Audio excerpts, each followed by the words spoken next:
This presentation is entitled Books Filled with Culture, Education, and Pleasure, WPA Library Services Across the U.S. It is a condensed and visual representation and abridgment of research I conducted for my final paper for Info 5000, Introduction to Information Professions, in the fall 2022 semester.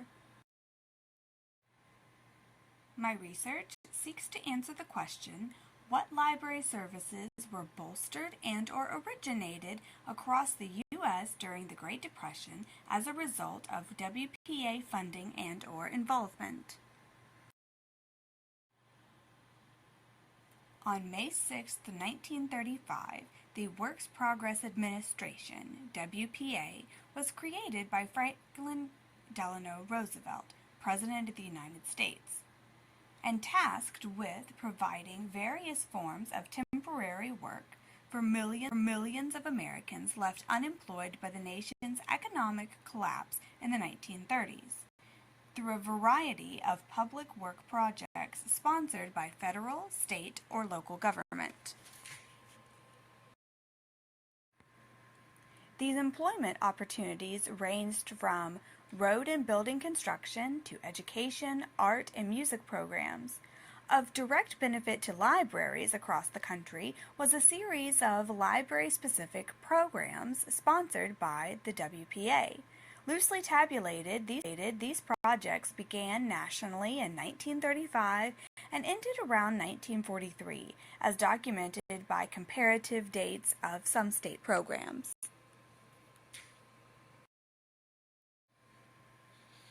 Various examples of effective library services, typical of time and locale, abound throughout the U.S. prior to formalized WPA involvement, some dating back to the early part of the 19th century. For instance, Hardy and Chambliss traced the roots of Georgia's modern thriving library services back to the 1809 establishment of a subscription library by the Savannah Library Society, for which members paid usage fees collected to cover the costs of library operation and maintenance. However, what strides in progress were made or anticipated in the decades leading up to the Great Depression quickly began fluctuating and crumbling in some areas around 1930.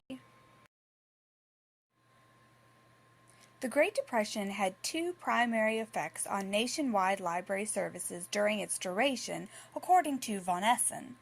Although overall support for U.S. libraries was curtailed by drastically reduced public expenditures, greater demands were made upon the services of public libraries. With the ability to apply for federal assistance starting in the mid-1930s, libraries all over the U.S. suddenly had access, if awarded, to monetary resources not seen for many years, if at all in some areas. Statewide library projects provided a nationwide demonstration of the value of federal aid in promoting public library services, and is credited with laying the foundation upon which the Library Services and Construction Act was later established after the hiatus of World War II. According to Gorman, although the nature of the library projects sponsored by the WPA varied from state to state, most were concerned with expanding library service to rural and other underserved populations and providing library workers for clerical, cataloging, indexing, circulation, bookbinding and repair, and other activities. The WPA library projects seem to align themselves into three distinct categories, a fact acknowledged in part by Gorman. The three categories are 1. Extension of existing public library services to different areas, 2. Demonstration of library services to communities completely lacking, 3. Occurrences of non-patron-oriented work deemed helpful to general librarianship, as well as partnerships of libraries with other WPA-funded projects outside the library service realm. Category 2 also includes the subsequent combination of the first two categories due to their similarities. since commentators on library services of the time did not treat the terms extension or demonstration as separate concepts. Rather, they often used them as interchangeable descriptions of services in different states.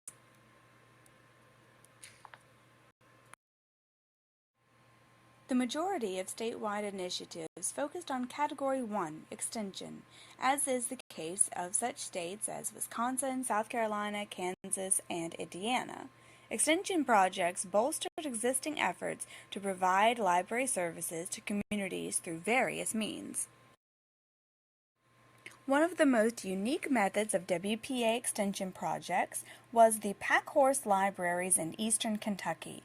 Library staff there were nationally applauded for conducting a pioneering library extension service in an unusual manner through delivery methods ideal for the geographically isolated Appalachian region of the state. Women, often of the community, were paid via WPA funding to ride on horseback across rugged terrain through snow and rain and deliver saddlebags of donated books and magazines to local families, schools, and community groups.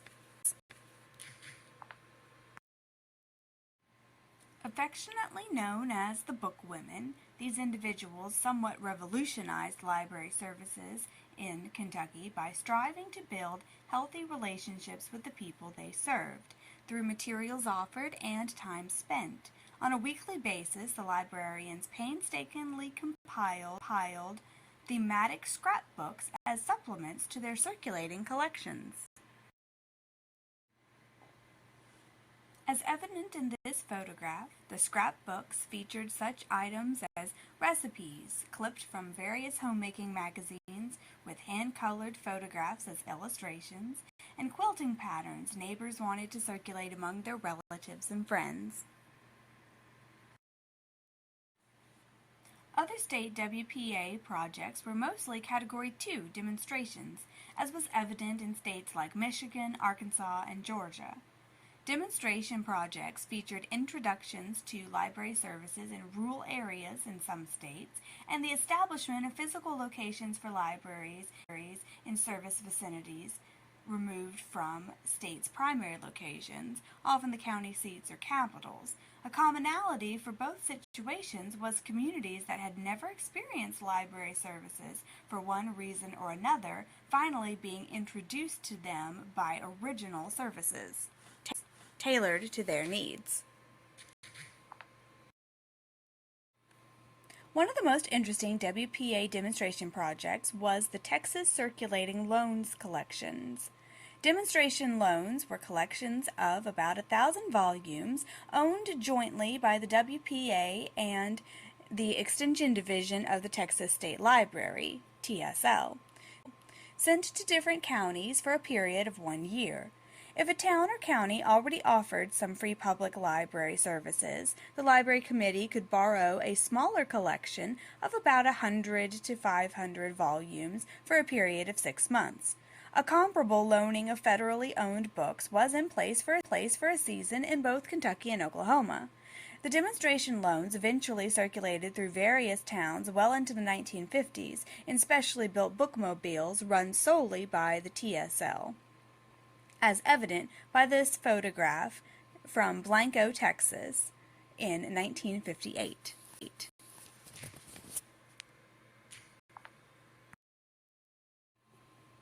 Some states engaged in Category 3 non-patron-oriented projects, focused on clerical tasks like item repair, cataloging, and preparation of bibliographic materials, such as Ohio coupling Category 3 projects with a mobile book truck's presence, and a tri-county library extension experiment, which distorts any idea of category inclusivity. Similarly, WPA projects sponsored by the State Librarian of Illinois included the establishment of library centers where no library service was available, which would constitute the label of demonstration project, while library efforts in the state also prominently featured clerical tasks, such as transcription of reading materials into Braille and book mending, akin to the chief responsibilities of Ohio's WPA project.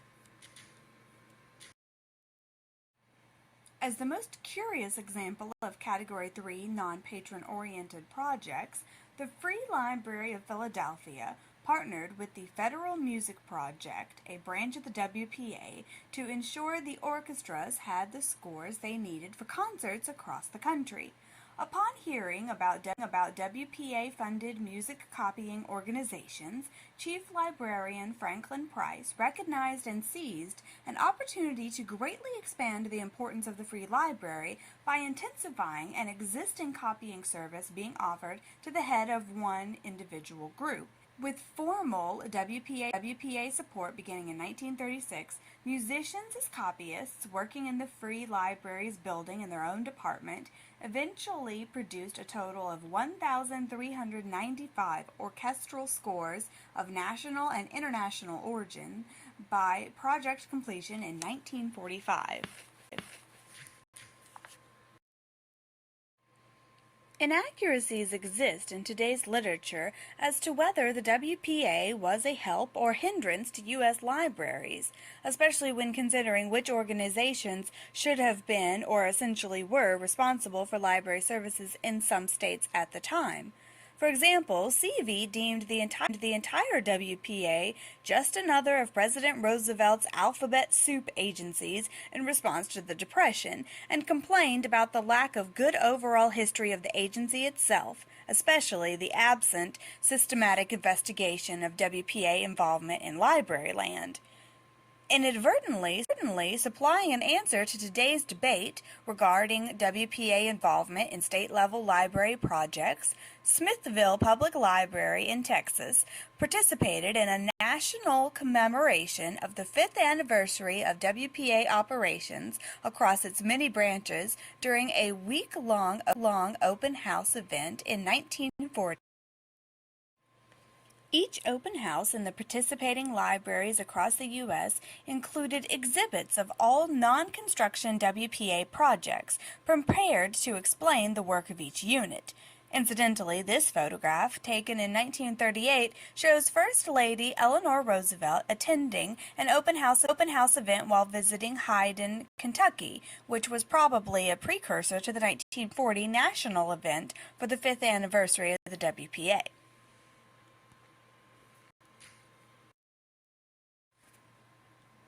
Highlighting only 4 simple categories of comparative data on library services between 1937 and 1940, Smithville Public Library illustrated vividly the crucial impact of WPA assistance for one specific library location, likely itself.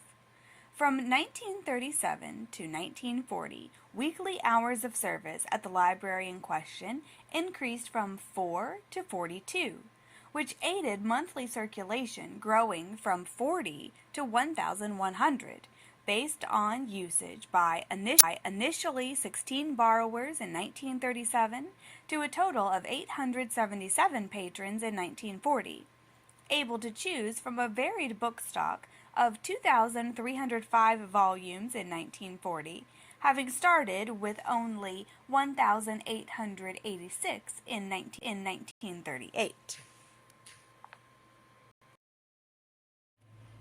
Told in miniature through one small public library, the Smithville Public Library data chart can be considered an eloquent reflection of the national improvement in library services across the WPA years.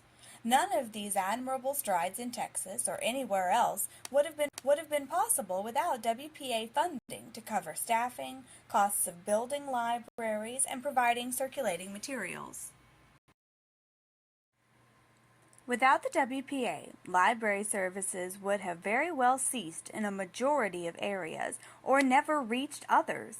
Today, viewed as part of a larger New Deal effort to bring the arts to the millions, one can see with confidence the National WPA Library Program achieved its goal of bringing books filled with culture, education, and pleasure to all Americans through library promotion as an integral part of national educational and cultural awareness.